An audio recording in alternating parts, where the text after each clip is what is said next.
Hello student, good morning all of you. आज जो है हमारा नमक का दरोगा का भाग 6 मतलब पार्ट जो है 6 नंबर का चल रहा है। कहानी है ये और प्रेमचंद जी के द्वारा लिखित है। इसमें शब्दार्थ है मुअत्तली, इसका मतलब होता है अलग किया हुआ। ओहदेदार, किसी ओहदे या पद पर नियुक्त व्यक्ति। कालिक यानी काला महल। आज जो चैप्टर पढ़ाएंगे उसमें ये शब्दार्थ आएंगे। तो बुक जो है आप उसमें पेंसिल से लिख लीजिए। और सबसे पहली बात कि आप लोग जो है अगर अभी तक के जितने भी 5 भाग पढ़ा दिए है ना, और ये 6वां चल रहा है, तो अगर किसी ने चालू नहीं किया है तो भी अपने से पढ़िए।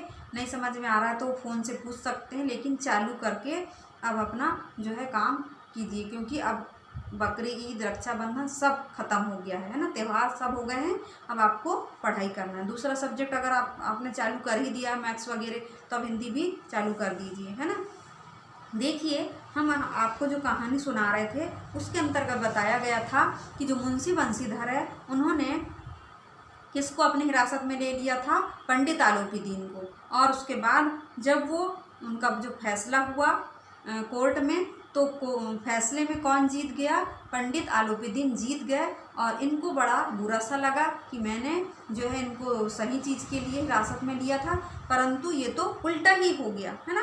फैसला सुनाया और जो है पंडित आलोपीदीन क्या हो गए? उछल पड़े। और इनको लोग जो है इनके ऊपर व्यंग्यवान करने लगे, इनको लोग ताने सुनाने लगे कि देखो इतने अच्छे व्यक्ति को इन्होंने अपनी हिरासत में ले लिया था। तो आगे की जो घटना है आज जो है हम आपको बताने जा रहे हैं। देखिए, पेज नंबर जो है आपको निकालना है 13 नंबर का पेज है ना। वंशीधर ने धन से बैर मोल ले लिया, है ना, यानी उनके पास धन था पंडित आलोपीदीन के पास, तो उन्होंने वंशीधर ने क्या कर लिया? धन से बैर मोल ले लिया था, उसका मूल्य चुकाना अनिवार्य था, है ना। कठिनता से 1 सप्ताह बीता होगा कि मुअत्तली, है ना, का परवाना आ पहुंचा। बोलते कार्यपरायणता का दंड मिला, जो काम किया था उसका दंड मिल गया उनको कि वो हार गए। बेचारे भग्न हृदय शोक और खेद से व्यथित घर को चले, यानी वहाँ से कोर्ट से फिर अब वो कहाँ चले? घर को। घर में देखिए, बूढ़े मुंशी जी तो पहले से ही कुड़बुड़ा रहे थे। उनको पहले ही उनके पिताजी ने सिखाया था कि वहाँ तो हमको हमारी जो तनख्वाह मिलती है 15 दिन में, पूर्णमासी का चांद है बोले थे, है ना। हमारी सैलरी को क्या बताए थे उनके पिताजी ने? पूर्णमासी का चांद। मतलब बोला गया था कि सैलरी तो हमको कैसे मिलती है? 1 महीने में, 15 दिन में, जैसे पूर्णमासी का चांद निकलता है ना, वैसे हमको सैलरी। लेकिन ऊपरी इनकम नौकरी में बहुत ज़रूरी है। ऐसा करके उन्होंने अपने लड़के मुंशी बंशीधर को समझाया था। परंतु मुंशी बंशीधर जो थे इतने ईमानदार थे कि वो ऊपरी इनकम लेना ही नहीं चाहते थे, है ना। तो अब जो है उनके पिताजी, उनको तो मौका मिल गया बोलने का, तो वो अपने बेटे जो है उनको उनके ऊपर कुड़बुड़ाने लगे, बोलने लगे उनको।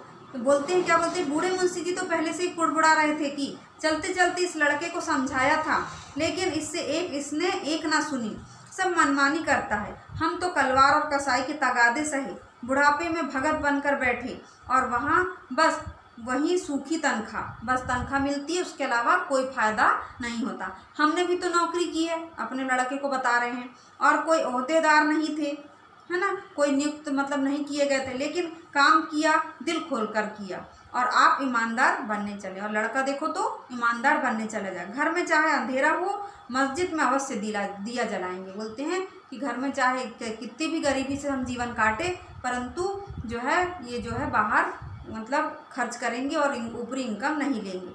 खेद ऐसी समझ पर, मतलब मैं समझा के हार गया, परंतु ऐसी समझ को छोड़ ही दो, कहते हैं, क्योंकि सुनने वाला नहीं है। पढ़ना लिखना सब अकारत गया, यानी इतना पढ़ाया लिखाया क्या मतलब निकला? नौकरी भी लग गई परंतु ऊपरी इनकम नहीं प्राप्त कर रहे हैं। तो इसके थोड़े ही दिनों बाद जब मुंशी बंशीधर इस दुरावस्था में घर पहुँचे और बूढ़े पिताजी ने समाचार सुना तो सिर पीट लिया।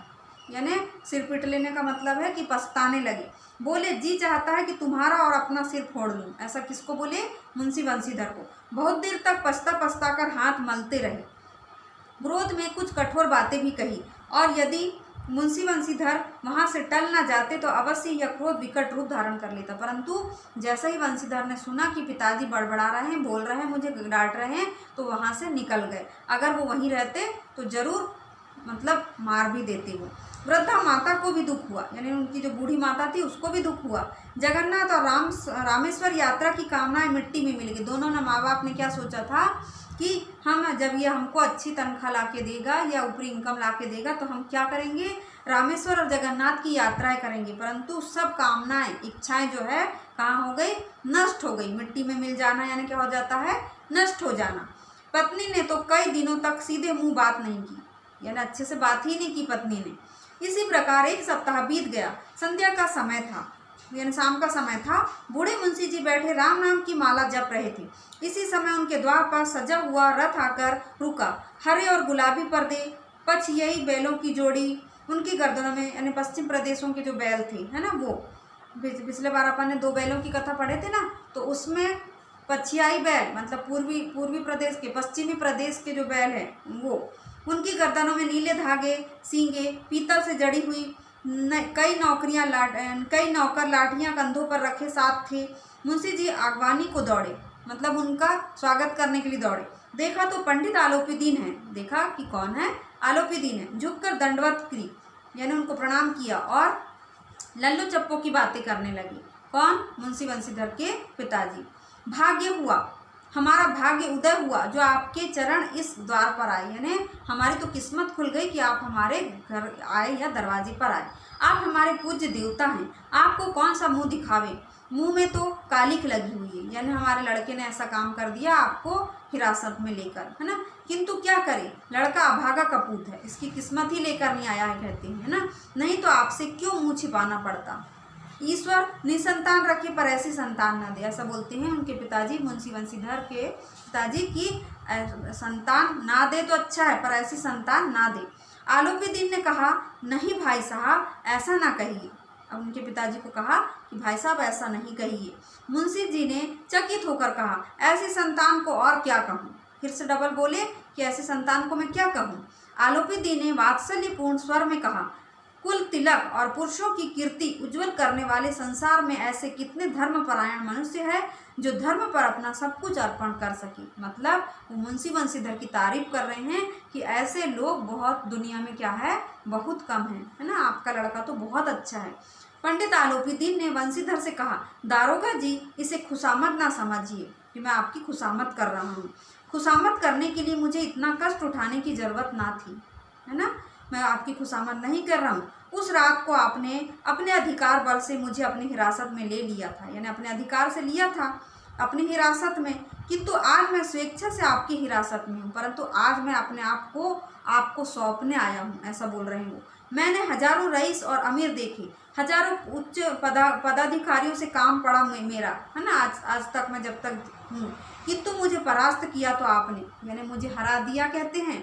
बिल्कुल नहीं डरे, और आप इतने बड़े, मैं इतना रईस व्यक्ति हूँ, फिर भी आप अपने कर्तव्य को आपने निभाया है। मैंने सबको अपना और अपने धन का गुलाम बनाकर छोड़ दिया था, ऐसा बोलते हैं कि मैंने सबको अपना गुलाम बना लिया था और धन को भी गुलाम, है ना, धन का भी गुलाम बनाकर छोड़ दिया था। हर किसी को रिश्वत देता, पैसे देता, है ना। मुझे आज्ञा दीजिए कि आपसे कुछ विनय करूं, यानी वो बोल रहे हैं पंडित आलोपीदीन कि अब मुझे आप मुझे आज्ञा दीजिए कि मैं आपसे कुछ बातें कहूं या आपसे कुछ कहूं। तो बच्चों आज की कक्षा यहीं समाप्त कर रहे हैं। आगे का जो आखिरी चैप्टर है हमारा, जो 7वें नंबर का, ये पार्ट जो हमारा 7 भाग में बटा, तो 7वें नंबर का हम आपको कल बताएंगे। धन्यवाद बच्चों। जितनी भी मीनिंग है आप उसे बुक में लिखते जाइए, तो उससे आपको पाठ समझने में सहूलियत होगी। अगर कभी किसी दिन छूट जाता है, वीडियो खोल के देख लीजिए, और कभी वीडियो डिलीट हो जाता है तो बुक से एक बार पढ़िए, क्योंकि जब तक आप अपने से नहीं करेंगे तो आपको कुछ भी समझ में नहीं आएगा। धन्यवाद बच्चों।